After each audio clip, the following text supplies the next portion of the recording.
Sector 4 is going to crumble, much like a delicious, well-matured cheddar cheese. Join me, ladies and gentlemen, as we knock these feats out with a little stress and no going bald except for me. Let's do this. The sector feats then, we've got crit damage up 40 times, 14 battles with full squad of light side online force users, inflict expose 100 times, and defeat 10 enemies with Captain Drogalogues. You know what the best thing about this, guys, is we can do 3 out of 4 of those feats, as well as working on global feats with one team in one battle. You know what you're saying? You're saying, Scribble, tell me more. Give me that cheese. I want that sweet, thick, gooey cheese. I'm here to give it to you, baby. I'm here to give it to you. So, you know what's great? I love it when CG gives us a node that's got infinite revives. Don't you love it? Don't you love a node with infinite revives? I certainly do. This one is a little nuanced, but as with all cheeses, it's got to be worth the squeeze. So, what do we need? We need quite a bit, actually. Let's talk about this. So, super important. Couple of things we need to know. You do not want to have Amplify Agony on your team for this. You don't, because it will just ruin things, okay? We do want to control the enemy's turn meter, so Unstable Decelerator is great. Strip away the enemy TM. Perseverance really helps, so when we attack out a turn, we attack out a turn again, and then anything that's going to stack our speed or our offense. So I'm using Ruthless Offense here to boost the offense, Ruthless Swiftness to gain more TM, Power just for additional damage, and stacking further over here is going to give us additional offense on top, okay? Now, if you've got anything else that's going to increase damage, maybe even having Potency Calibration, additional chances to land that debuffs is going to be quite useful, or you could throw in something like a consumable boost, which is going to, you know, increase the amount of benefits that we get from those consumables. I'm not going to throw that on. I'll leave Potency Calibration on for now. I have used a speed booster, 50% additional speed and 20 speed here. We need to outpace the enemy. We have to. Otherwise, it just goes wrong very, very quickly. And here's the team, ladies and gentlemen. We're going in with Veers, Scout, Death Trooper, and Piet with Captain Drogon. All right, we've got sources of expose, sources of crit damage up, and we've got Drogon to get kills. So it's a little bit tricky. Not going to lie, it is a little bit tricky, but once you get the ball rolling, it's absolutely fine. So first things first, you want to use the consumable to bring in Dark Trooper Moff Gideon into this battle, okay? When the turn starts, you're going to want to place Emperor's Trap upon Dark Trooper Moff Gideon. He is then going to take all of the counterattacks. Use the first special, or second special, sorry, from Scout Trooper to get that daze and stun on Captain, or on Dash Rendar, targeting your Death Trooper to get that daze on him. After that, you want to spread the daze, trigger everybody's staggers. You want to make sure that they can't take a turn. Yes, they'll do all these counterattacks, but that's why we've used that consumable for Moff Gideon. They'll do it and they'll just like basically do no damage whatsoever.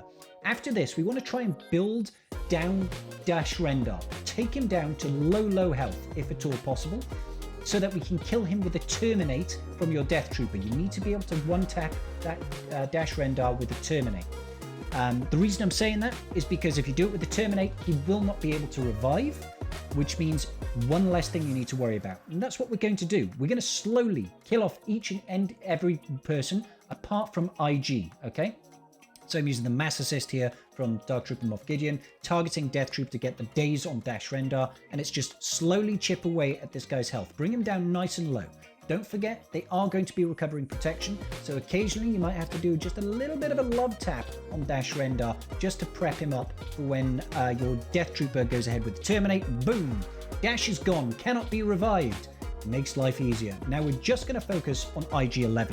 Every time we use Scout Trooper's second special, he's going to be passing crit damage up to all allies, and he's going to expose the entire enemy team. So that's 2 feats there alone. Drogon has placed strategic advantage on keen stratagem, on our Death Trooper.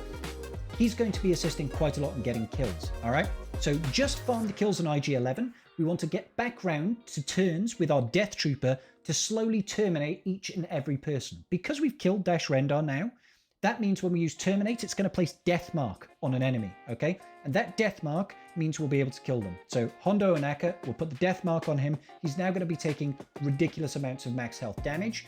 Once we kill him, that's another one less person we need to worry about.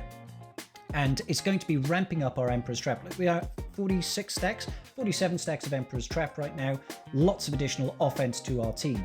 Every time we use this special, exposes across the board, we call an assist. We can target Drogon. Drogon needs to get kills. Keep on going with this, and this is absolutely great now. So we're going to loop round on these kills, constantly gaining turn meter.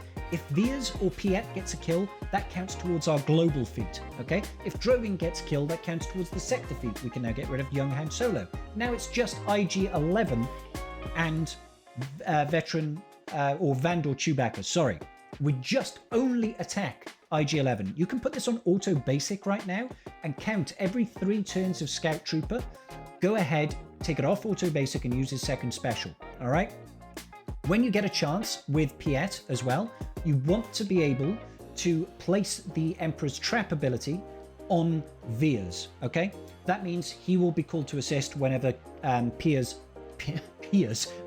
uses a basic. Means more kills for your Veers and your Piet, because you want to be ramping up those kills. You see, I've placed it on him now, so every single time that our Piet does a basic, Veers will always be called to assist with that Perseverance data disc. He'll attack twice. All that sort of stuff is ramping our offense as well, thanks to the stacking further data disc that we've got on. Over time, our Emperor's Trap ability is going to be ramping up, giving us additional potency and additional offense. In addition to that, we're going to be getting kills, which is resulting in turn meter. Drogon is getting his kills. He'll easily get 10 kills here.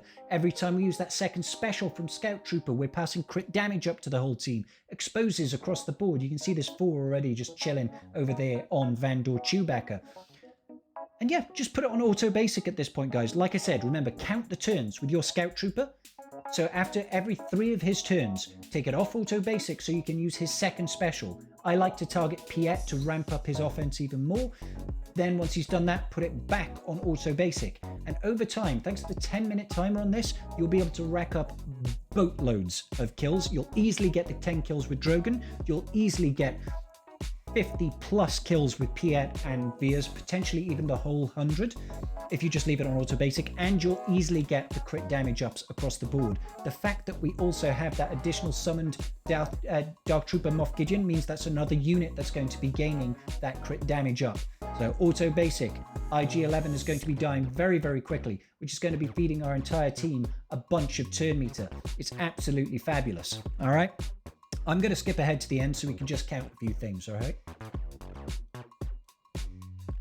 So there we go. We've got 10 seconds left right now. There's 15 exposes on Vandor Chewbacca, and I promise you, the fact that IG-11 is there, you can immediately double that to 30 plus exposes. Don't forget, earlier on in the game, we were also doing exposes with the entire team there. You'll easily hit that 50 in this one battle alone, and we've easily gained all the kills that we need. Look at the amount of damage that we're doing now. There's an extra kill there from Drogon. 140k on a basic, 170k on a basic. Yeah, that one last over there, they actually do the animation in the background. I'm not sure if it counts, but that is the gist of it, guys. We're hitting 5 feats at once here. We're doing kills with Drogon, crit damage up. We're doing Imperial Dominance, 100 kills with Veers or with Piet. And we're also doing our crit damage ups, and we're doing our exposes all in one fabulously cheesy node. Isn't that phenomenal? Let's take a moment then to think about unaligned Force user teams. Now, obviously, this really depends on the development of your roster overall, because unaligned Force users, there aren't many light side ones, and one of them happens to be a GL. So I'm going to give you 2 teams, and if you've got Rey, you can just do another one like that, okay? So first and foremost, these can be done on the bonus node, and we're using Volatile Accelerator and Amplify Agony bonus data disc thingamabob jiggers, okay? 2 teams. Let's break it down. First up, we've got a Seer Junda team. So I'm taking in Seer with OG Cal, we're taking in Visas Mar, Ahsoka Tano Fulcrum, and I've just thrown in CLS here as the last 5th. If you've got that Volatile Accelerator data disc with the Amplify Agonies and all that good business, this is not going to be a difficult thing for you to get done on the bonus node. So you'll be able to farm out those, you'll be able to farm out the the data cache materials that you want without having to worry about wasting energy or anything like that. Now you can use this as you're progressing through the nodes if you want to, or alternatively, my recommendation is probably as you're going through Sector 4, think about getting some of those global feat done, think about using full teams of rebels, think about using stuff like full first order and that sort of business. As you can see, this is super easy, nothing really to worry about here at all in the slightest. They basically destroy themselves. That's not the only unaligned Force user team we can do. I've gone in here with a JTR with Ben, Stick Ray, Commander Ahsoka Tano, and CLS again. Now, if you have GL Ray, just use GL Ray with remaining Resistance unaligned Force users, throw in Ben. I appreciate not everybody is going to have characters like Cat, like Ben, all right? But this is just for those of you that have got a wider roster. If you don't want to use CLS again, take him out. If you've got GL Ray, use GL Ray's leadership instead here. As well, pro tip, if you've got Ben Solo, and you've got any one of the Rays in fact, and you can get that Ray to have that voluntary Vanguard, the Geos only have one AoE attack, so they're going to be forced to attack JTR for the most of it, and she can't die as long as Ben is over 50% hit points. Easy money. So again, last team, if you've got Ray, just use Ray. Moving back over to boss feats now. Mini boss sector, what do we need to do? We need to win with Captain Rex surviving, and we need to win with Darkside team. I'm not going to go over the Darkside team. The Captain Rex one, really easy. CLS team, drop C-3PO, throw in Captain Rex, and have a good time. Check it. So, Vandor Chewbacca's revive really doesn't mean anything if you just, you know, shoot him in the opening barrage of the game. If he can't revive himself, it's kind of a flaw in his kit. Probably a very deliberate one, but hand shoots first. Just be like, bye Vandor. And now you can just destroy the enemy team. We got very lucky there that Dash didn't do his AoE, but I don't think it would have changed the outcome of this particular battle. I think we still would have won quite handedly. I even have voluntary Vanguard here on Captain Rex, which is a really silly thing to do because he needs to survive this battle. But as you can see, we're not really in any danger here. Let's just have fun with this one and hashtag just win, I guess. Moving on then to the boss node. So the sector end boss node has got 2 feats. We need to win with Leia Organa surviving, and we need to do the Hokey Religions one. Hokey Religions is very easy if you know the team setup. I'm not going to show you GL Leia winning. If you have GL Leia, use her in the battle and win. All right, that's my pro tip for the day. So for Hokey Religions, we're going to be using Scoundrels, a BAM lead with Han, Chewie, Dash Rendar, and then another Scoundrel. I happen to like using Boba Fett, and you'll see why. We're using, you know, that volatile accelerator, unstable decelerator, amplify agony data disk setup to do boatloads of damage. I think I opened this up with attacks on General Hux, which is going to really annoy the Sith Trooper, who's going to take an attack, and then they're going to do more stuff, and then it's going to trigger Bam's bonus turn, and he's going to put that damage immunity on people. It's great. It's a laugh. It's a hoot a minute. But essentially, as soon as we actually start taking turns, the enemies drop very quickly. Like what you're saying, Scribble, how are you going to deal with crew and with OG Kylo? And the answer is really very simple. We're putting out boatloads of dots on the enemy team. Boatloads. They're also giving themselves a bunch of buffs. Tenacity up and retribution and crit hit immunity and offense and all this nonsense. You know who really loves it when you've got lots of buffs and debuffs? Our man Boba. You're just yeeting out fools left and right. We also do have Whistling Birds from BAM, which means we'll be able to drop into stance and land heal immunity and all that sort of good business. But Boba is really stealing the show here. And as you can see, thanks to all the TM generation that we're getting, Volatile Accelerator placing dots is instances of damage, which is triggering BAM's leadership to pass turn meter to his Scoundrel allies. We take loads of turns, they take the opposite of loads of turns, which I think is known as, like, no turns. No turns for you, okay? So we're basically just biding our time here, waiting for another big old juicy rocket from our boy Boba. And the game just has a really hard time calculating all the damage, and we win.